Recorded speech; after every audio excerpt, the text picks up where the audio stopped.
माल हराम से हज कबूल नहीं है।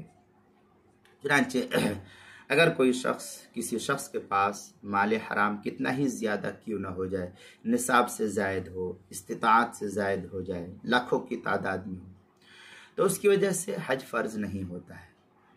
और अगर माल हराम से हज कर ले तो गोया कि उसके ज़िम्मे से फरीज़ा साक़ित हो जाता है, लेकिन उसे हज का सवाब नहीं मिलता है। उसके ज़िम्मे से हज तो साक़ित हो गया, लेकिन इस हराम माल से हज करने की वजह से उसको इसका सवाब नहीं मिलता है।